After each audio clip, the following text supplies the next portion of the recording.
Bonjour à toutes, voilà, je suis très heureux de vous retrouver. Voilà, merci beaucoup. Mon cœur est partagé, voilà, entre la joie de vous retrouver, de retrouver les cours, et évidemment la tristesse qu'on a d'avoir perdu une femme exceptionnelle, qui était Cathy El Malka, Bat Malka, en fait, qui était tout le temps dans les cours. Elle venait tout le temps dans les shiurim. C'est une femme qu'on a connue depuis longtemps, parce qu'elle était au CM19. Et quand on a appris sa maladie, bien sûr, ça nous a touchés. En fait, on ne savait pas que c'était tellement grave. Et bien sûr, on priait pour elle. Mais là, je viens d'avoir son mari au téléphone juste avant d'arriver au cours là. Donc, ils vont faire les shivas ce soir. Ils vont devoir rester donc en Israël, puisque finalement, ils ont décidé de rester là-bas pour les enfants. Ils sont très affligés, très touchés, fatigués de cette longue année de maladie.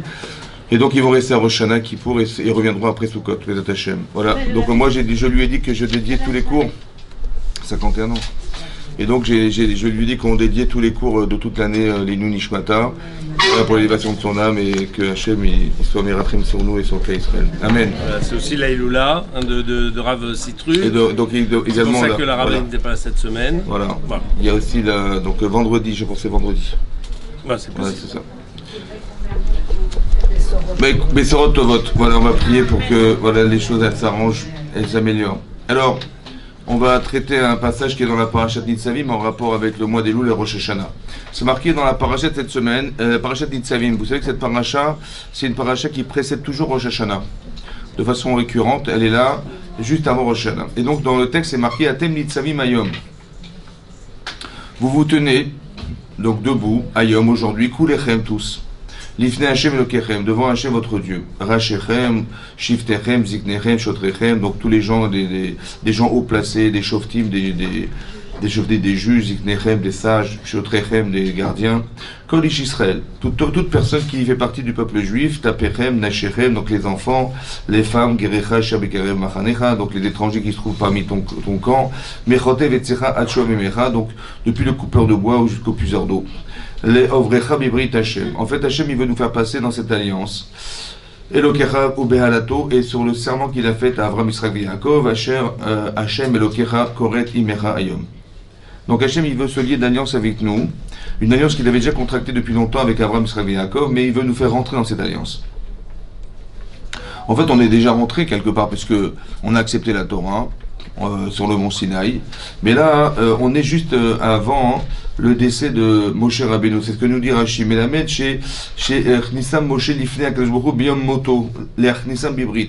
Avant de disparaître, Moshe Rabbeinu, le jour même où il allait partir, il a absolument voulu se finaliser cette alliance qu'on devait contacter avec Hachem et s'assurer que ça allait être fait. Et donc prendre sur soi.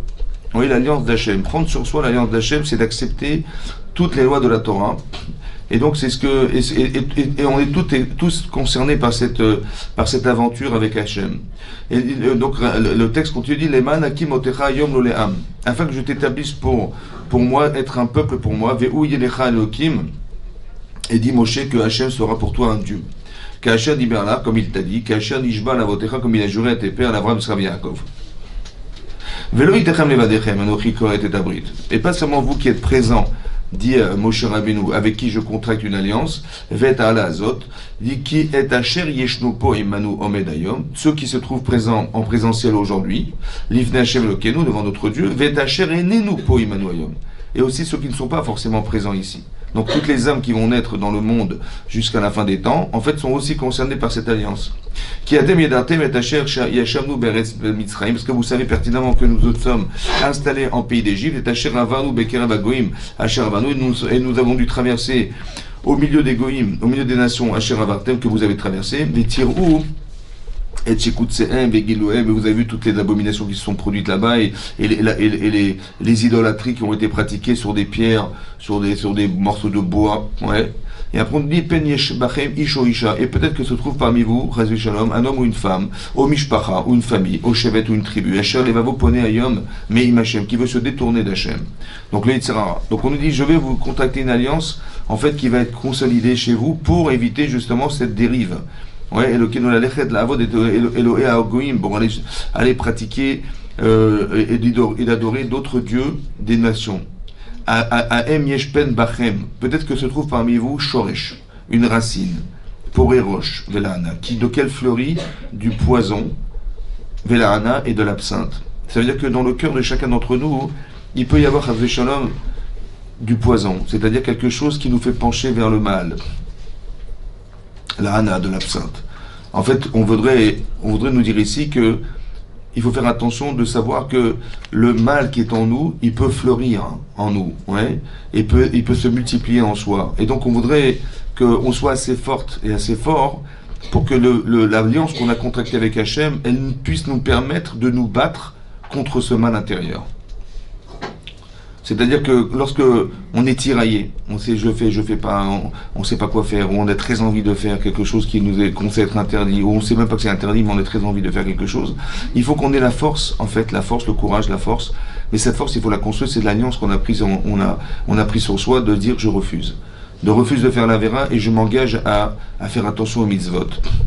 Et comment ça se construit? Alors il y a deux façons de construire cette conscience, en fait, du bien. Oui, ici le Rachid nous explique que pourquoi on a juxtaposé la paracha de Nitzavim avec celle de Kitavo. Oui, pourquoi cette paracha suit l'autre? Alors Rachid nous dit que en fait, quand les Israël ont entendu toutes les 98 malédictions qui ont été prononcées dans les parachas de Kitavo, oui, et dans celle de Bechukotai, les Israël, ils sont devenus blêmes. C'est-à-dire, leur visage était vert. Ils ont dit, mais comment on va pouvoir supporter ces malédictions aussi violentes et aussi dures à supporter? Et Moshe leur a répondu que vous inquiétez pas, vous avez vu que jusqu'à présent vous avez vécu? Ne vous inquiétez pas. Voilà ce qu'il a dit. Bon, on a l'impression qu'il n'a pas vraiment répondu à la question. Il dit, bah oui, mais si on trébuche, voilà ce qui va nous arriver. Et les clanotes, les malédictions sont effroyables. Il dit, mais comment on va s'en sortir? Et il dit, vous inquiétez pas, vous avez vécu jusqu'à présent. En quoi le fait d'avoir répondu, vous avez vécu jusqu'à présent, ouais, va solutionner en fait la question posée par les Bnei Israël. En fait, qu'est-ce qu'il a dit en fait? En fait, Hachem, il a écrit cette paracha de Kitavo et de Bechukotai pour nous faire peur. C'est vrai que c'est vrai. C'est vrai que c'est grave. C'est vrai que si on transgresse la Torah, c'est grave. Pourquoi c'est grave? Parce qu'il faut savoir que le projet divin du départ, oui, il était orienté sur l'existence du peuple juif, depuis le départ. Depuis le départ. Il faut savoir qu'Hachem, quand il crée ce monde, en fait, il n'a pas créé ce monde pour qu'on fasse du commerce, qu'on fasse, je sais pas moi, qu'on développe les industries, qu'on développe une économie. Bah, évidemment, il faut vivre, c'est normal. Mais en fait, il y avait un objectif spirituel du départ. Mais dans Bereshit, il y a des choses qui ont été pensées Bereshit, au commencement. Et Réchit, le Réchit, on retrouve les Réchit, de mot Réchit, on le retrouve dans la Torah, c'est dans l'expression de la Torah, Réchit d'Arko, le prémisse de son chemin, oui, c'est ça, c'est la Torah. Réchit Tevoato, les prémices de sa récolte, ben c'est le peuple juif. Le Réchit Arisotechem, c'est la pâte que vous prélevez, la chala.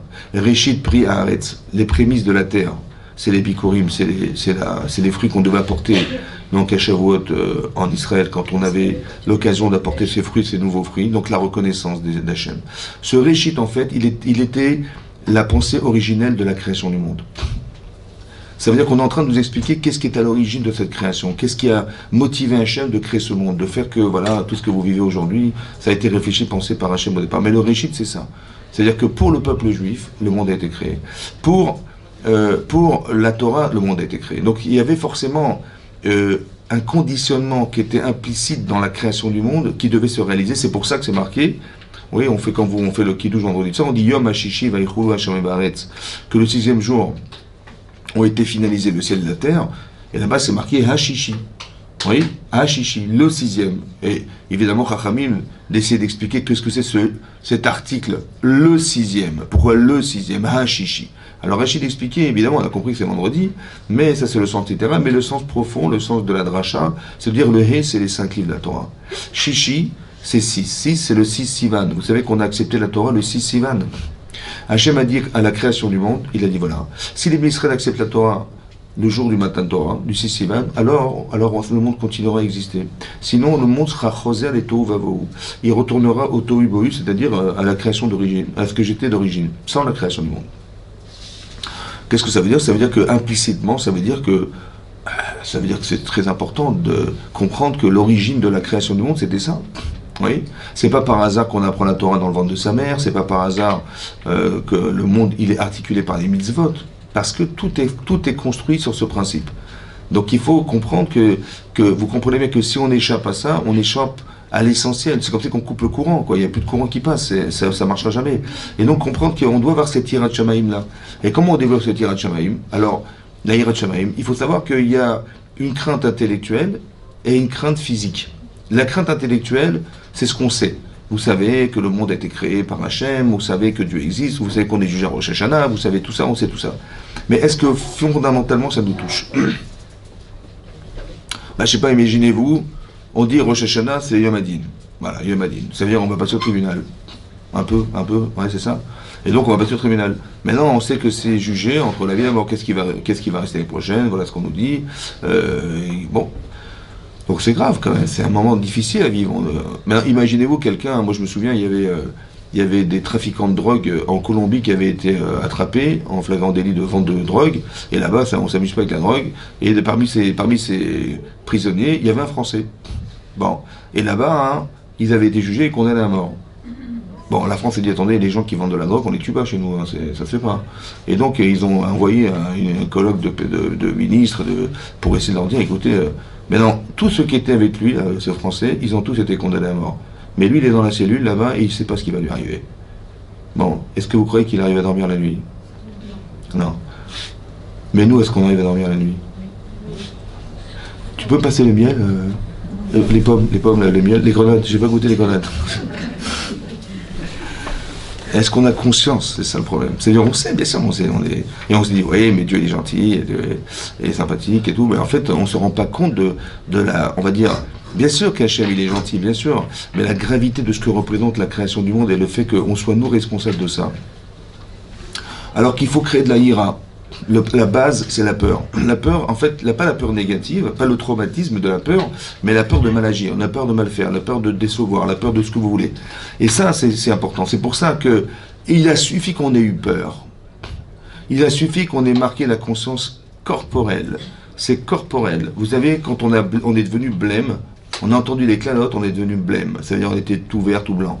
En vérité, c'est quoi? C'est qu'il y a un sentiment émotionnel corporel qui me fait dire, même pas en rêve, je vais faire une avéra. J'ai très envie d'en faire une, mais vu les conséquences, c'est même pas impossible. Ça suffit. C'est ce que Moshe a dit au peuple d'Israël. Vous avez vu que vous avez vécu? Ça veut dire que si vous avez simplement peur de transgresser la Torah, vous ne transgresserez pas la Torah. Mais c'est pas une peur intellectuelle. C'est pas, tu dis, oui, c'est marqué dans les livres, c'est marqué. En fait, on sait bien que la passion est plus forte que la raison, et donc quand on a très envie, on balaye tout ça, d'accord? Donc il faut qu'il y ait autre chose, un autre sentiment. Ce sentiment, il est en fait corporel. Il faut que mon corps refuse, puisque c'est mon corps qui qui désire, qui est impatiente de faire, etc. Il faut que mon corps, il y a une mémoire corporelle qui lui, il sait, il a entendu, il sait, il a vu, et c'est ça qu'on a réussi à atteindre. En fait, de mettre un frein, c'est ça. De mettre un frein pour avoir la liberté de choisir. Parce que quand on est prisonnier d'un désir, on n'est plus libre. C'est fini. Ça y est, on est happé par le désir, c'est fini. On ne peut pas s'arrêter. Donc il faut qu'on ait la liberté de choix. Et cette liberté de choix, elle se construit aussi par la ira. D'abord, la ira de Shamaïm. On a peur de transgresser la Torah. J'ai peur de décevoir Hachem. C'est un autre niveau. Donc c'est ce qui est marqué ici. En fait, on est lié d'alliance avec Hachem, mais cette alliance, en fait, elle est composée de deux choses, des brachot et des klalot. Les brachot, c'est des bénédictions, et on nous promet des bénédictions extraordinaires, et l'inverse, c'est catastrophique. Pourquoi l'alliance est faite de cette manière? Quand c'est beau, quand c'est agréable, évidemment c'est super, mais quand c'est désagréable, en quoi c'est une alliance? En fait, on se rend compte que les klalot, c'est quoi les malédictions? Klalot en hébreu, ça veut dire malédiction, mais ça vient du mot kal. Klalot, ça vient du mot kal. Kal en hébreu, ça veut dire léger. En fait, on nous a rendus légers. Pourquoi? Parce que la personne qui pense qu'elle peut aller contre la loi, elle dit voilà, il ne tient pas compte d'Hachem, il ne tient pas compte des doigts de la Torah, etc. Donc Hachem, il dit je vais mettre des klalotes. Mais c'est quoi une klala? C'est qu'on va s'en sortir. On va trouver un moyen de s'en sortir. Il fait des avérotes et on va s'arranger. Alors il y a un premier obstacle qui va se dresser devant lui. Il dit, bon, on va l'éviter. Un deuxième. Il va l'éviter, un troisième, un quatrième, un cinquième, un dixième, un trentième, un quarantième, un cinquantième, un 70e obstacle. À chaque fois des obstacles, des obstacles. À la fin, la personne, elle n'en peut plus. Et elle se tourne vers Hachem et dit j'en peux plus, écoute, sauve-moi, j'en peux plus. Ça veut dire qu'il y a deux manières de retrouver Hachem. Il y a une manière simple, c'est de faire la Torah. Et une manière plus compliquée, c'est de croire qu'on va s'arranger sans lui. Et là, c'est là que se dressent à nous des clalotes. C'est-à-dire qu'on nous rend légers. Comme si, comme maintenant, on n'avait pas le choix que de se tourner vers lui. Vous avez compris? Donc, de toute façon, on le retrouve, Hachem. Et ça, c'est le chesed du Brit. C'est-à-dire l'alliance avec Hachem. L'alliance, c'est quoi? C'est que tu ne peux pas échapper. De toute façon, on est juif. Vous avez une neshama. L'objectif, c'est de retrouver Hachem et la Torah. C'était ça. L'objectif, c'est ça. Et donc, Hachem, il veut nous donner les moyens d'y arriver. Et donc, la vie est faite de ça. D'invitation à retrouver Hachem dans notre vie et de pratiquer les mitzvot, ouais, pour qu'on puisse le retrouver. C'est ça, en fait, Atem Nitzavi Mayom. On se trouve devant Hachem, c'est ça. Il faut savoir que c'est comme ça. Et donc, ce principe-là, il est à construire il est à construire en Elul. En Elul. Pourquoi en Elul en particulier? Oui, vous savez qu'il y a le mois d'Elul, qui normalement est une préparation à Rosh Hashanah. On se prépare. Voilà. Alors, on va chez Sephora, on va chez qui on va? On va regarder Lafayette, hein? Zara, Zara. Ou alors on se prépare autrement. Ouais, on se prépare à ce jour. Mais comment on se prépare? C'est compliqué. Qu'est-ce que c'est préparer, quoi? On fait la nouvelle année, à part préparer à manger, inviter des amis, à prière, on fait des télim. On ne sait pas ce qu'il faut faire, en fait, on ne comprend pas. Ouais, c'est quoi ce Elul? Alors il faut savoir qu'il y a deux versets dans Shir HaShirim. Il y a un verset dans le deuxième chapitre de Shir HaShirim qui dit Dodili va'anilo aroe bashoshanim. Dodili, Dodi, c'est mon bien-aimé. Dodi, ouais, mon bien-aimé, c'est Hachem. Li, il est pour moi. Va'anilo, et moi je suis pour lui, aroe bashoshanim, qui est le berger dans les roses. Voilà. Maintenant, c'est marqué Dodili va'anilo. Ça, c'est dans le deuxième chapitre.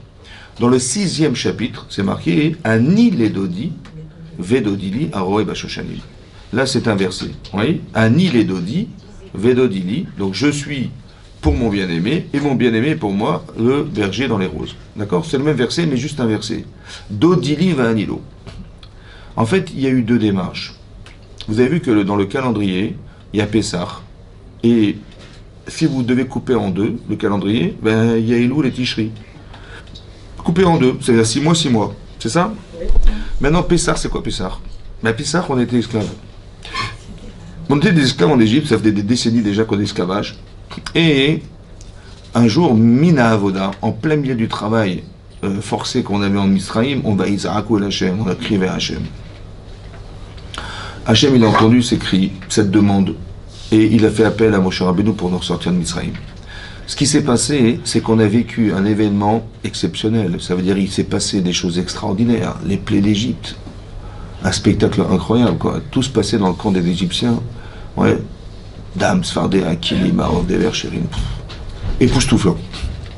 Après, on est sorti d'Égypte. Ça veut dire qu'on ne s'attendait pas à pouvoir sortir un jour de ce pays-là, parce qu'on était prisonniers depuis des décennies. Oui. Et on est sorti de Misraïm. Au bout de 7 jours, on s'est retrouvé devant la mer Rouge et on a vu Monsieur Paro avec son équipe là-bas qui arrive, ouais, toute l'armée égyptienne, les 600 hommes armés jusqu'aux dents qui arrivent et on a eu très peur. Et cette peur, en fait, elle nous a poussé à crier vers Hachem. Et lorsqu'on a crié vers Hachem, Hachem il a ouvert la mer Rouge. Et cette mer, elle s'est ouverte. On s'y attendait pas une seconde. Et on est rentré dans la mer Rouge, dans ce couloir. Et on a vu les Égyptiens nous courir derrière. Et on a dit, mais on va pas y arriver, ils vont nous rattraper. Et la mer s'est retournée sur eux et ils s'est noyés. On a vu Metal Sefatayam et là on a fait la Shira. Et là on a dit, Vayaminu Bachem ou Moshe Ardo Azia Shir Moshe. Et là on a prié, on est devenu. Et après, on est rentré dans le désert. Ce qui est pas. On est hostile à la vie dans le désert, c'est impossible de vivre dans le désert. On a vécu dans le désert. Et on a reçu la Torah, etc. Dans un spectacle incroyable. Vous savez ce que c'est ça? C'est Dodili. On n'a rien fait. C'est Hachem qui a fait tout ça. Et donc il a montré une doute, ça veut dire et combien il nous chérit, Akadosh Baruch Hu, parce qu'il voulait absolument, voilà, tout ce qu'il a fait pour nous, c'est incroyable. On ne peut pas renier le fait qu'on soit sorti d'Égypte et qu'on soit aujourd'hui là grâce à lui, c'est impossible. Maintenant que Dodili, alors va Anilo. Ça, c'est Pessar, ça. Comme Hachem, il a fait tout ça, je ne peux pas renier le fait qu'il m'ait fait toutes ses faveurs. Alors, Anilo, je suis pour lui quelque chose, évidemment. Ça, c'est Pessah. Maintenant, on a fait le veau d'or. Il y a eu Tisha B'Av, les Meraglim, etc., etc. On a fauté, on a fait des erreurs. Et là, arrive Elul, et arrive Rosh Hashanah, et arrive Kippour. Alors, il y a un travail à faire de remise en cause. Là, c'est autre chose. Elul, Ani, Ledodi, Vedodili. Ça, c'est autre chose. Maintenant, c'est moi qui viens vers lui, et lui qui va venir vers moi. Vous avez compris? Ani, Ledodi, Vedodili. Ani. Je suis Ledodi pour mon bien-aimé, Vedodi est mon bien-aimé pour moi. Mais c'est parce que je suis proche de lui et je reconnais qu'il existe qui va se manifester chez moi. Maintenant, c'est marqué Ani. Pas marqué Atem, pas marqué Anachnou, marqué Ani. C'est quoi Ani? Hein? Je. Mais il y a deux choses en jeu. Il faut que vous compreniez que le jugement d'Hachem, quand je dis jugement, c'est pas condamné. Hein. Ici, il y a marqué Yedid. Yedid, ça veut dire c'est mon bien-aimé. Il faut partir du principe qu'on ne va pas passer au tribunal. C'est Yedid qui me juge. C'est celui qui m'aime qui va me juger. Maintenant, nos parents nous aiment. Alors, imaginez-vous Hachem. Donc, il faut partir du principe que c'est de la Yedidout. C'est-à-dire qu'Hachem, il va nous juger, mais ça veut dire pas nous juger, on pense nous condamner, il va nous envoyer des trehot. Non, c'est pas ça. Il va juger, ça veut dire qu'est-ce que je vais faire de cette femme. Où c'est marqué ça? C'est marqué dans le Parashat Re'eh. Dans le Parashat Re'eh, c'est marqué qu'on a lu récemment. C'est marqué Ene Hashem Elokei Chaba. Vous savez qu'Hachem, il a un œil permanent sur la terre d'Israël. Mireshit Hashana. Mireshit Hashana. Du début de l'année. Ad Acharit Shana. Jusqu'à la fin de l'année. Et Rashi n'a pas d'expliquer. C'est quoi Mireshit Hashana? Ad Acharit Shana. C'est marrant parce qu'il est marqué Hashana. L'année. Jusqu'à la fin de l'année. Mais il n'y a pas de hé là-bas. Il y a marqué, il y a l'article devant. Réchit Hashana, l'année, voilà, l'année, vous avez, on met l'accent sur cette année-là, et jusqu'à la fin de la même année. Bizarre qu'on ait mis un hé devant. D'abord l'article devant le hé de Hashana. À part ça, on aurait dû écrire normalement, mais Réchit ad Acharit Shana, du début à la fin.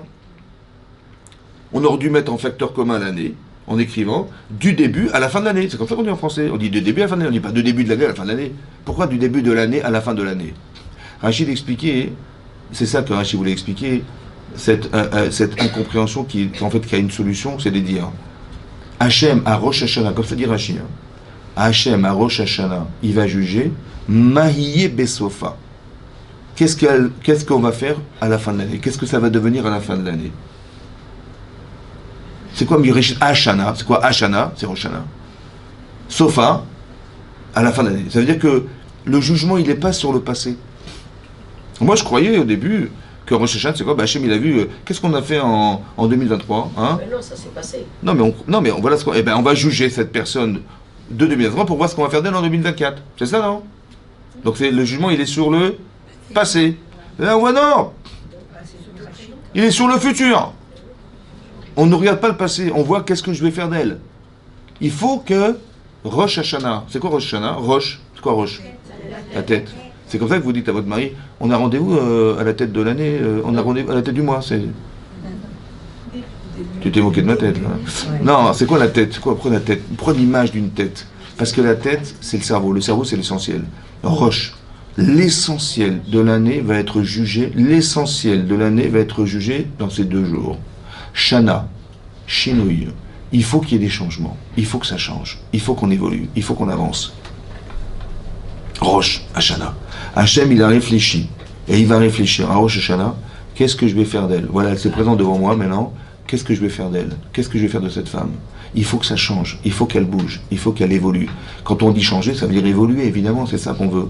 Donc ça veut dire que si on se sent stagné dans sa vie, si ma vie est faite d'une spirale, dans lequel je fais les tfilotes, je fais des livres, je fais les mitzvot, je fais Shabbat, mais je ne me sens pas évoluer, c'est qu'il y a un problème. Ça veut dire qu'on est dans une forme de routine, et ça c'est impossible. On n'est pas des robots, ça va? On est des humains. Donc il faut qu'on se sente avancer dans sa vie, on se sente évoluer, on sent qu'on a progressé, on sent qu'on sait plus se rapprocher d'Hachem, les mitzvot je les fais autrement, il faut qu'il y ait quelque chose qui se passe. J'ai des émotions qui me portent en fait, que je n'avais pas. Je ne me sens pas être la femme du passé. Vous comprenez ça? Il faut que je me sente être une autre. Et bien ça, c'est le projet divin de Rosh Hashanah. On se prépare à ça. Maintenant, pour qu'on comprenne ce qui va nous arriver l'année prochaine, il faut qu'on sache qui nous sommes. Ani Ledodi. C'est qui Ani? Moi aussi, c'est moi. C'est qui je? C'est qui vous? Mais il faut d'abord se définir qui vous êtes d'abord. Bah oui, parce qu'Hachem, il va essayer de changer madame. Mais il faut que je sache qui je suis. Ani. Les deux lits. Il faut Ani. Ça veut dire qu'on a une obligation fondamentale de savoir qui nous sommes fondamentalement. Ça veut dire, quand je dis qui nous sommes, ça veut dire définir exactement mes qualités, mes défauts, mon intelligence, mon niveau d'intelligence, ma sensibilité, mon rapport aux autres, mon entêtement, mon courage, tout ce que je voulais. Il faut savoir définir. Parce qu'Hachem, il veut faire de nous quelqu'un. Il veut nous permettre d'accéder au Gan Eden. C'est obligatoire. Mais pour ça, il faut qu'un jour on puisse y accéder, on puisse mériter d'être cette femme. Alors Hachem, il met tout en sorte, tout en œuvre pour y arriver, pour qu'on y arrive. C'est ça, Hachem. Vous avez compris? C'est ça qui fait Hachem. Le jugement d'Hachem, c'est nous faire vivre des expériences de vie qui vont durer 365 jours, mais qui à chaque fois ont été une invitation à changer. Rosh Hashanah. Ça a été réfléchi ni avant, ni après. Pendant Rosh Hashanah. On se prépare à cette idée-là. Et pour ça, hein, pour que je comprenne en fait qui je suis, il faut que je réfléchisse. J'ai un mois. J'ai un mois pour ça. Un mois pour essayer de voir comment je me comporte, comment je réagis dans ma vie, comment je réagis vis-à-vis des autres. Ouais. Ça, c'est la première chose de Ani. C'est-à-dire essayer de bien comprendre qui nous sommes, parce qu'Hachem, il va s'adresser à nous, et le jugement, il est fait sur nous. Donc, il est là pour essayer d'améliorer, de bonifier, tout ce que vous voulez, ou d'éliminer des choses en nous. Ouais. Alors, ça va passer par des choses plaisantes, moins plaisantes, c'est comme ça, mais ça veut dire que quelque part, on a vécu quelque chose. Quand je vous ai dit tout à l'heure qu'on a entendu les clalotes, et là, on est devenu blême. Pourquoi on est devenu blanc? Parce que le problème que nous avons, et ça, il faut arrêter, c'est d'arriver toujours à réfléchir à ce qu'on vit. Voilà ce qui m'est arrivé, je vais te raconter ce qui m'est arrivé, voilà ce que j'ai vécu, voilà ce que les gens disent sur moi, voilà, blablabla. En fait, on réfléchit à ce qui nous arrive. On ne réfléchit pas à ce qu'on devient, à ce qui nous est arrivé. Pourquoi ça t'est arrivé et qu'est-ce que t'es devenu, qu'est-ce que ça a fait chez toi? Le Yetzirah, il dit, mais regarde, est-ce que t'as vu la galère? Hein? Alors, t'as vu? En fait, on se plaint contre qui? Contre celui qui l'a créé. Mais celui qui a créé, c'est Hachem. Hein? Donc, c'est-à-dire que si on est Ma'amin, on croit en Dieu, on sait que tout ce que je vis a été pensé par Hachem. C'est obligé, c'est comme ça. Je suis Ma'amin, donc il n'y a pas de hasard, donc ça a été pensé, réfléchi. C'est moi, je me plains de ce qui m'arrive, ou alors quand il m'arrive une Thomas, je ne vais pas forcément dire merci à Dieu, je dis merci à ceux qui m'ont fait, mais pas forcément aller projeter sur celui qui est à l'origine de ça. Donc il faut absolument arriver à changer sa façon de penser. Et la façon de penser, c'est pas de se plaindre de ce qui m'arrive, mais d'essayer de réfléchir à qu'est-ce que je suis devenu parce que j'ai traversé. Qu'est-ce qui a changé en moi? Qu'est-ce qui a fait que, voilà, le Hani a changé. J'ai vécu quelque chose d'heureux, je vais me tourner vers Hachem. Vous avez compris? Quand Hachem, je vous explique un truc, c'est marqué dans la Midrash Rabbah, que quand Hachem, il a demandé à Moshe Rabbeinu, alors qu'on avait déjà marché 3 jours de marche après la sortie d'Égypte. 3 jours, on avait marché 3 jours. Oui. On a marché 3 jours. Hachem, il a dit à Moshe, dis-leur de revenir en arrière, vers l'Égypte, là d'où ils viennent, à 1 jour de marche. Donc on a remarché 1 jour en arrière, on est revenu vers l'Égypte. Bon, on a marché 4 jours, alors qu'en final, on n'est qu'à 2 jours de marche de l'endroit où on était parti. Bizarre. Pourquoi nous faire marcher 4 jours, mais fais-moi marcher 2 jours et je me repose 2 jours? Non. On nous a fait marcher 3 jours et on nous a fait revenir 1 jour. C'était bizarre. Là-bas, Rachid expliquait que Hachem, il savait qu'il y avait des espions égyptiens dans le peuple juif. Et donc, quand on est revenu en arrière, les Égyptiens, les espions, ils sont retournés en Mitzrayim en disant à Paro, tu sais, ils reviennent. Et donc, comme ça dit Rachid là-bas, dans le Chumash, et donc, Parashat Béchalach. Et donc, qu'est-ce qui s'est passé? Paro, il a dit, mais qu'est-ce qu'on a été faire? Il a été partir. Et c'était un déclencheur de désir de nous retrouver, alors qu'il avait perdu tout son pays. Il perd son fils, il perd tout en fait. Mais là, déclencheur. Ouais. Et donc ça a été déclencheur chez lui. Donc il a dit, mais qu'est-ce qu'on a été faire de laisser partir l'Israël d'Égypte? Et il nous a couru derrière. Et donc il a pris son armée, et là-bas c'est marqué que lorsqu'il est arrivé devant la mer Rouge, on était présent, marqué Paro Ikriv. Paro s'est rapproché de nous. Il s'est rapproché. Donc il a dit, là je vais... Normalement le roi il est à la fin du régiment, ouais, et là il était devant pour dire, écoutez, on va y aller, on va y arriver. Il voulait les encourager à venir faire la guerre contre nous. Et lorsqu'on a vu Paro arriver, on a levé les yeux et on a eu très peur. Vayireu meod. Et là, dans le texte de la Torah, il y a deux réactions. Un, de gens qui ont été voir Moshe en lui disant, mais qu'est-ce qu'on a été faire sur le dernier Mitzrayim? Je n'ai pas compris, mais là, on va tous mourir. Ouais. Il dit, j'aurais préféré rester un esclave en Égypte, même souffrir de l'esclavage, que de mourir dans le désert. J'aurais préféré souffrir que de mourir. Voilà ce qu'ils ont dit. Ouais. Et il y a d'autres personnes qui ont crié vers Hachem.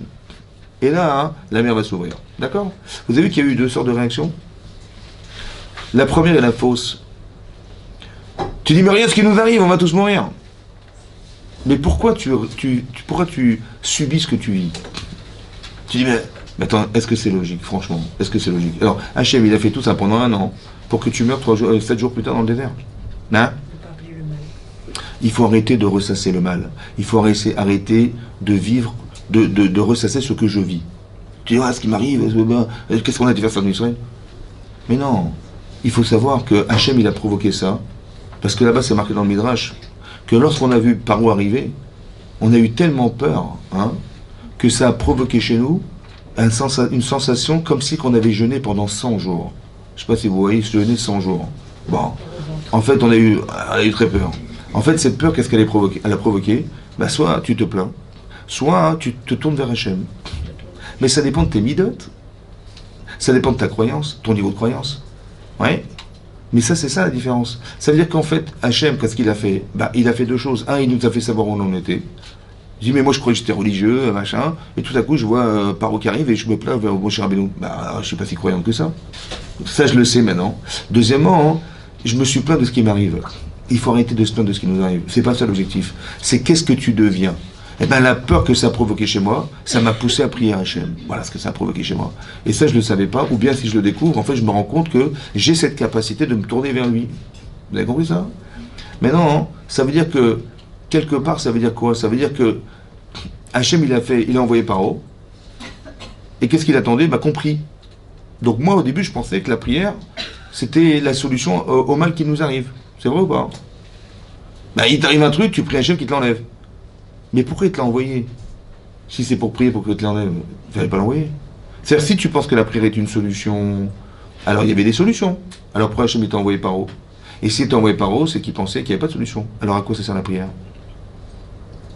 Vous parlez de se changer et prier. Alors on va être comme ça. La prière n'est pas le médicament. Moi je croyais que la maladie, bah, c'était Paro, et le médicament, c'est la prière. C'est ça? Donc si tu pries, tu vas te soigner en priant. C'est pas ça, non. C'est pas ça.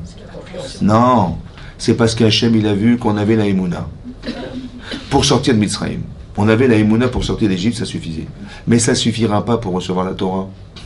Alors Hachem, il envoie Paro. Mais non, tu as vu que...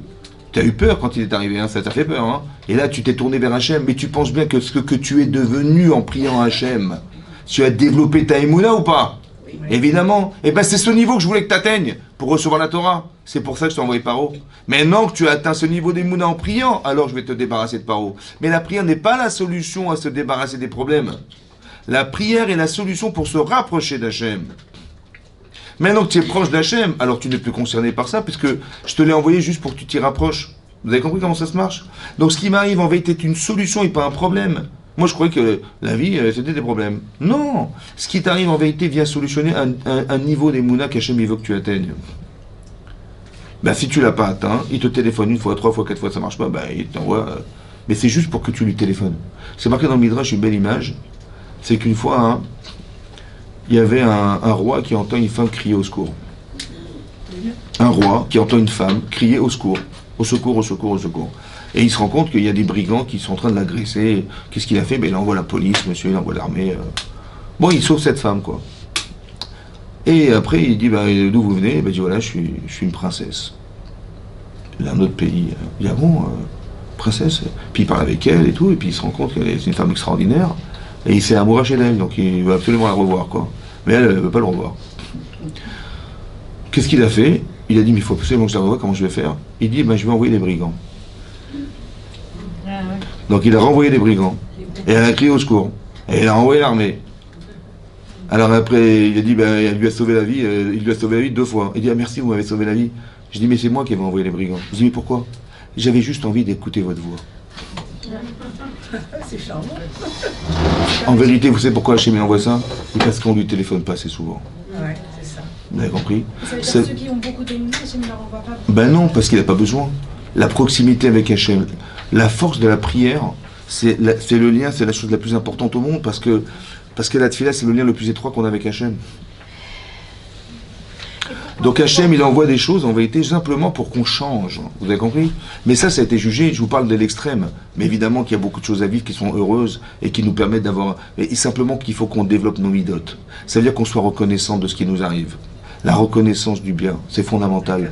Eh oui, un karatatov, parce que tous les privilèges... Vous savez, là, on vit dans un monde, c'est un hôtel 4 étoiles ici, hein. Bah oui, vous avez le soleil, vous avez la nature, vous mangez, vous vous nourrissez, vous voyez, vous entendez, vous parlez. Mais c'est un hôtel 4 étoiles, là. Ah, évidemment, ça coûte cher, un hôtel 4 étoiles. Mais on se rend compte, on dit, mais non, c'est normal, il y a des arbres, c'est normal, on respire, c'est normal, il fait beau, c'est normal, on bronze, c'est normal. On a les moyens de vivre et de survivre et de se soigner, mais c'était normal. En fait, c'est pas normal. Il faut se rendre compte et décanter tous les privilèges qu'on a. Et ça, c'est important parce que ça nous permet d'avoir de la reconnaissance. Et cette reconnaissance, on ne peut pas la trahir. Reconnaître combien Hachem il nous aide. Je vais vous dire, si on devait additionner tous les tovot, je pense qu'on dirait à Hachem, écoute, ça suffit, stop. Parce qu'on ne supporte pas d'être subordonné à quelqu'un en permanence. C'est pas, imaginez, vous êtes dans votre lit, votre mari vient, il vous sert à manger, il va au bout à votre place, il fait tout pour vous. Ouais, moi, c'est bon, c'était gentil, mais laisse-moi faire. Non, mais c'est bon, bah, évidemment, mais c'est ça en permanence. Hachem, c'est permanent, c'est tous les jours, tu te réveilles, tu es en bonne santé. C'est ça, et merci Hachem, merci Hachem. Mais il faut reconnaître le bien, c'est très important. Et ça cristallise en nous un désir émotionnel, de faire une avodat Hachem, et de ne pas trahir celui qui nous donne tout ça. Excusez-moi, est-ce que la prière est aussi puissante que parler avec Hachem? C'est pareil. En vérité, je vais vous expliquer. Là-bas, c'est marqué dans les Chazal que la prière, c'est plus fort que les Maasim Tovim, que des mitzvot. Parce que la mitzvah, indirectement, vous servez Hachem. Mais là, vous lui parlez en direct.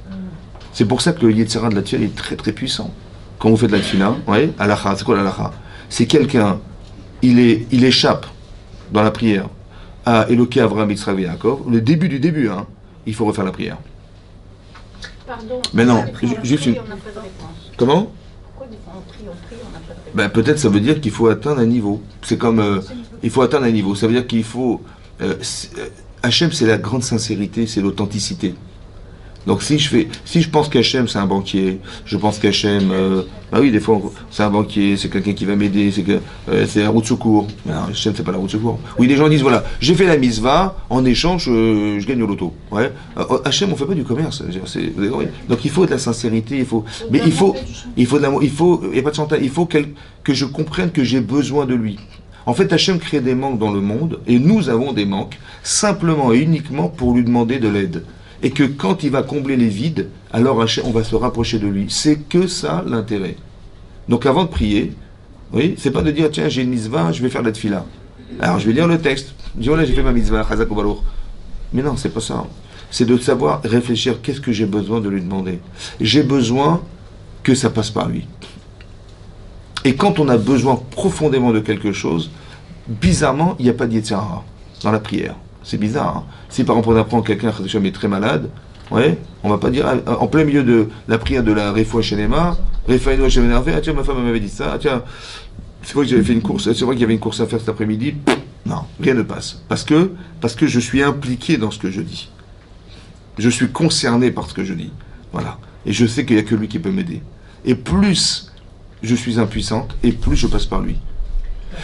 Et c'est un chesed d'Hachem, ça, c'est pas l'inverse. Nous on dit, on est dans une difficulté. Non, c'est un chesed parce que je suis devenu cette femme. La prière m'a aidé à changer. Vous avez compris? Je ne suis plus la même femme du départ. Donc il y a deux choses à comprendre. Il y a à ni définir. C'est très important de savoir. Pourquoi c'est important? Parce que vous allez vous rendre compte que tous les choix que vous faites dans la vie, ils passent par ce que vous êtes. En fait, on fait ce qu'on est. Par exemple, vous allez voir des fois dans la Torah, ouais, c'est marqué les Meraglim. Les Meraglim, les explorateurs, oui, ils ont exploré la terre d'Israël, ils sont revenus et ils ont dit un des arguments, c'est dit, vous savez, c'est une terre c'est une terre qui consomme ses habitants. On enterrait des morts tous les jours, quoi. Tous les jours, on a traversé de haut en bas la terre d'Israël, mais tous les jours on enterrait des morts. Mais je ne sais pas ce qu'il y avait là-bas, il y avait des épidémies, je sais pas ce qu'il y avait. Vous voulez vivre là-bas, franchement, vous voulez vivre là-bas. Un des arguments, c'était ça. Et là-bas, l'Agma a dit, Rachid Ramen, il dit, mais je ne comprends pas. Au lieu de dire, grâce à Dieu, on n'a pas été dérangé pour explorer la terre parce qu'ils enterraient des morts, ils ont dit, mais c'est quoi cette terre? Mais c'est quoi la différence? Pourquoi, une fois tu dis, grâce à Dieu, on n'a pas été dérangé, et la même image qui va normalement être un argument en faveur d'Hachem, c'est un argument contre Hachem. C'est marrant, la même image. Bah ça dépend de toi. Pourquoi tu pars? Pourquoi tu partais là-bas? Bah si c'était pour essayer de t'installer là-bas, bah tu vas dire du bien. Mais si c'était pour dire du mal, bah tu vas chercher à voir le mal. Mais tout dépend de tes midotes. Tout dépend de ta vision de la vie. Tout dépend de tes défauts et de tes qualités. Vous avez compris? Si tu pars pour être Mahamine, bah ouais, tu vas trouver le bien. Mais si tu pars dans l'idée, t'es sceptique, ouais, le téléphone te sonne pendant les cours, je sais pas moi, ouais, dans ces cas-là, c'est sûr que c'est un problème. Vous avez compris? C'est ça. Oui? Et c'est ça qui va faire que tout dépend de la vision que tu as. Mais de la vision, c'est le filtre de ta vie, en fait. C'est toi qui filtre, en fait, c'est toi qui filtre. Vous avez compris? C'est comme Bilam, Hachem lui dit, l'hôtelaire Imaem, Balak, il a envoyé des ministres, ouais, pour lui dire de maudire le pays d'Israël, et Hachem dit, ne va pas avec eux. Bah, le message, il est clair, quoi, ne va pas avec eux. Et qu'est-ce qu'il a compris, Bilam? Ne va pas avec eux. Ah, c'est honteux, franchement, quel chouma, il t'a envoyé n'importe qui. Attends, d'abord il t'a proposé 500 000 euros, mais on parle en milliards d'euros là-haut, je vais sauver ton pays. Et puis ils ont envoyé des rigolos, au lieu d'envoyer des gens plus rachouvim.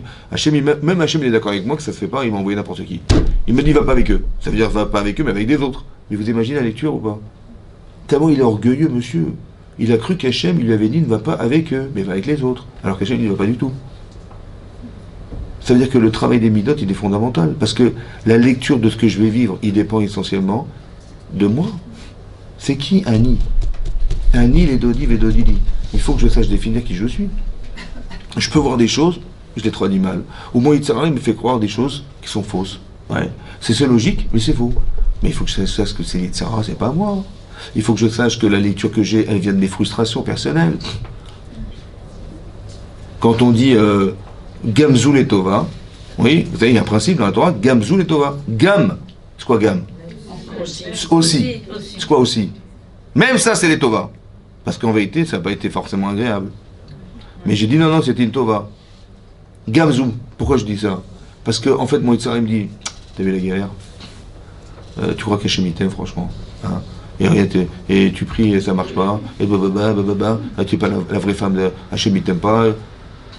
C'est faux. Même ça, c'est une Tova.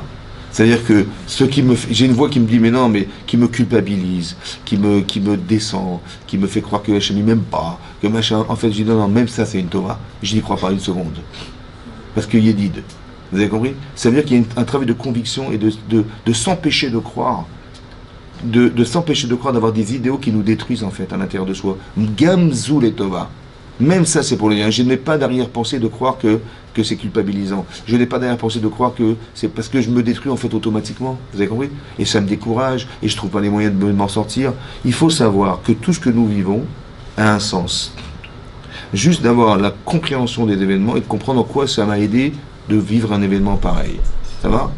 Qu'est-ce qui m'a changé en fait? Ça m'a rendu plus social, ça m'a fait tirer des leçons dans ma vie, ça m'a permis d'être plus, on va dire, relatif dans la vie. Moi, avant, tout feu, tout flamme, et puis tout à coup, ça m'a permis de relativiser les choses, d'être plus simple dans mes expressions, plus aimant vis-à-vis des autres, etc., etc. Vous avez compris?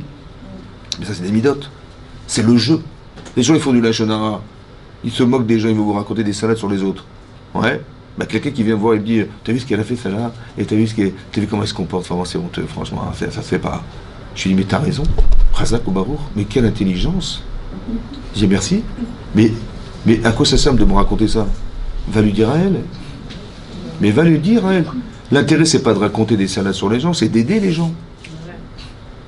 Alors c'est vrai ce que tu dis, mais il faut lui dire à elle. Pardon, à qui? Ah ben c'est de qui tu parles. Je parle, qu'est-ce que je lui dis? Mais justement, et le courage. Si tu aimes les gens, alors tu vas les aider. Mais si tu les aimes pas, bah tu vas raconter des salades. C'est ça. Mais tu sais pourquoi tu les aimes pas? Peut-être parce que tu t'aimes pas. Bah oui, parce que Ve'afta l'eracha Kamucha. Mais avant d'aimer les autres, il faut peut-être s'aimer soi-même. Alors est-ce que tu t'aimes d'abord? Mais c'est quoi s'aimer? S'aimer, c'est devenir au CM19.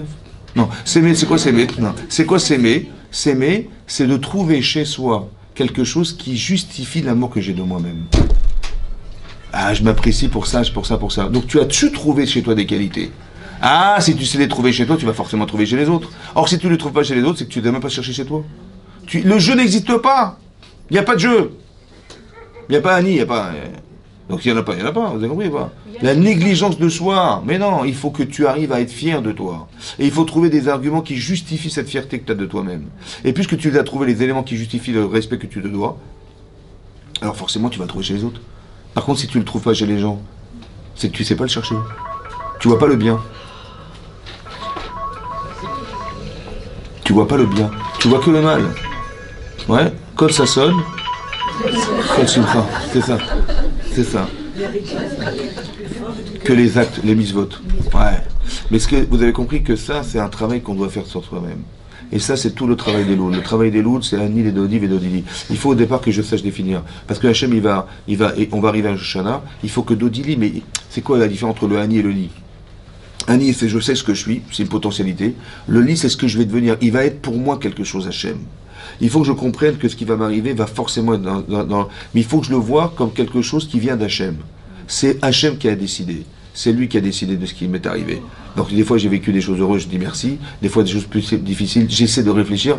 Qu'est-ce que ça m'a amené? Qu'est-ce que ça a apporté chez moi cette difficulté? Et qu'est-ce que ça a changé? Vous avez compris? Et le problème c'est difficile parce qu'on est toujours habitué à penser voilà ce qui m'est arrivé, voilà etc. Vous avez compris? Non. Essaie de réfléchir. Qu'est-ce que tu es devenu? Voilà. Qu'est-ce que tu es devenu? Tu as vécu quelque chose de difficile, mais qu'est-ce que tu es devenu par ça? Voilà. Et c'est ça. C'est comme est marqué la Gemara dans Tarnit, elle dit là-bas, Lo ayu yamim tovim les Israël, il n'y a pas eu de jour plus heureux pour Israël que tout Béaf, le jour où les filles elles rencontrent des garçons à Shiluchim, et Yom Kippourim. Et la Gemara dit, c'est évident que Yom Kippour est un jour de joie, parce que c'est un jour où Hachem expie nos fautes. Ça va? Maintenant, Kippour, vous êtes heureuse? Vous êtes joyeuse? Vous êtes... Hein? Yamim Noraim. Yamim Noraim, des jours redoutables. Donc ça veut dire que c'est le seul jour où Hachem il efface nos fautes. Le seul. Avant non, après non. Donc c'est le seul jour. Donc on est comme ça. On tremble ou pas? Mais comment on arrive à mêler la peur et la joie?